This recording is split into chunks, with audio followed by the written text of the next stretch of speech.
Right, welcome to Yoyo TV. మొత్తానికైతే ముందే చెప్పినట్టుగానే గ్రాడ్యుయేట్ ఎమ్మెల్సీలో అంజిరెడ్డి గారు ఘన విజయం సాధించారు. సో అంజిరెడ్డి గారి డాక్టర్ అశ్విత గారు ఉన్నారు, వారితో మాట్లాడదాం. చెప్పండి, మొత్తానికి అనుకున్నట్టుగానే నామినేషన్ రోజే చాలా కాన్ఫిడెన్స్గా చెప్పారు, అది సాధించి చూపారు. ఎలా సాధ్యమైంది?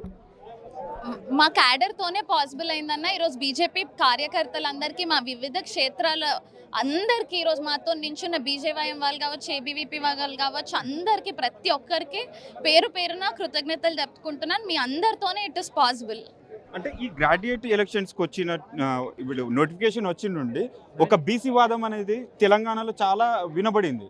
మీడియాలో కావచ్చు, సమావేశాలు నిర్వహించడం కావచ్చు. బీసీ నినాదం అనేది ఎందుకు సక్సెస్ కాలేకపోయింది అన్న? ఈరోజు క్లియర్గా గ్రాడ్యుయేట్స్ ఇచ్చిన మ్యాండేట్ ఏంటంటే సేవ చేసే వ్యక్తిని ఎన్నుకుంటాం, మిగతావన్నీ వాళ్ళు సెకండ్ ప్రయారిటీ పెట్టిండ్రన్న. ఎవరైతే ఎప్పుడు నుండో, ఈరోజు కాదు, ఈరోజు టికెట్ వచ్చినాకనో, టికెట్ వచ్చే 6 నెలల ముందు నుండో మేము స్టార్ట్ చేయలేదన్న. ఇది 20-25 ఇయర్స్ నుండి అంజిరెడ్డి గారు కంటిన్యూస్గా చేస్తూ వస్తున్న సేవా కార్యక్రమాలన్న.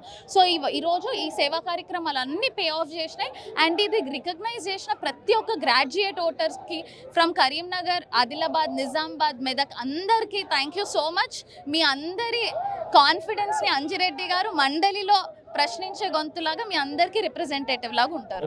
ఓట్ల కౌంటింగ్ అయితే 4 జిల్లాలో జంబ్లింగ్ విధానంలో అన్ని కలిపేసి కౌంటింగ్ చేసిన పరిస్థితి. అంటే మెజారిటీ ఎక్కడి నుండి వచ్చింది అనుకుంటున్నారు? అన్ని డిస్ట్రిక్ట్స్ లీడ్ వచ్చినాయి అన్న. ఆదిలాబాద్ అవ్వచ్చు, నిజామాబాద్ అవ్వచ్చు, మెదక్ అవ్వచ్చు. కరీంనగర్లో కొంచెం ట్రయాంగిల్ ఫైట్ ఉండే, కానీ కరీంనగర్లో కూడా మాకు లీడ్ వచ్చిందన్న. ఎందుకంటే ఫస్ట్ రౌండ్ నుండి లీడ్ స్టార్ట్ అయితే 12th రౌండ్ వరకు మాకు లీడ్ ఉంది, కంటిన్యూస్గా లీడ్ వస్తూనే ఉంది. సో అన్ని డిస్ట్రిక్ట్స్ ప్రజలు ఆశీర్వదించడంతోనే గెలిచినాం ఈరోజు. అంజిరెడ్డి గారు ఎలక్షన్ క్యాంపెయిన్లో ఏదైతే చెప్పారో, నన్ను గెలిపించినట్టయితే నా సొంత నిధులతోటి లాయర్లకు కావచ్చు, మన మిగతా టీచర్స్ కావచ్చు, నిరుద్యోగులకు కావచ్చు, తగిన టైంలో అంటే నోటిఫికేషన్ల విషయంలో కావచ్చు తగిన న్యాయం చేస్తానన్నారు. తన మేనిఫెస్టో ఎలా ఇంప్లిమెంట్ చేయబోతున్నారు అన్న? ఫస్ట్ మీరు మెయిన్ ఇంపార్టెంట్ థింగ్, అంజిరెడ్డి గారు ప్రామిస్ చేసింది చెప్పలేరు. గెలిచినాక కూడా మేము ఆ ప్రామిస్ని రిపీట్ చేస్తున్నాం. అంజిరెడ్డి గారు శాలరీని స్కూల్ డెవలప్మెంట్ కోసం అని చెప్పి ప్రామిస్ చేసిండ్రు. అది నెక్స్ట్ ఇమీడియట్ మంత్ నుండే స్టార్ట్ చేస్తాం. అండ్ ఏమేమి ప్రామిసెస్ ఇచ్చిండ్రో మేనిఫెస్టో, మేము నామినేషన్ వేసిన రోజే మేనిఫెస్టో ఇచ్చినాం.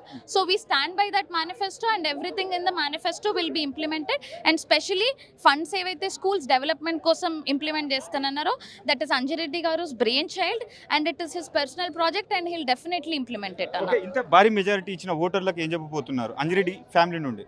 మీ అందరికీ thank you so much once again. మా పైన అంత కాన్ఫిడెన్స్ ఉంచి మా అందరికీ, మా అంజిరెడ్డి గారికి ఇంత భారీ ఎత్తున ఓట్స్ వేసి బ్లెస్ చేసినందుకు thank you so much. And మీ అందరి కాన్ఫిడెన్స్ని మేము will prove in next 6 years to come.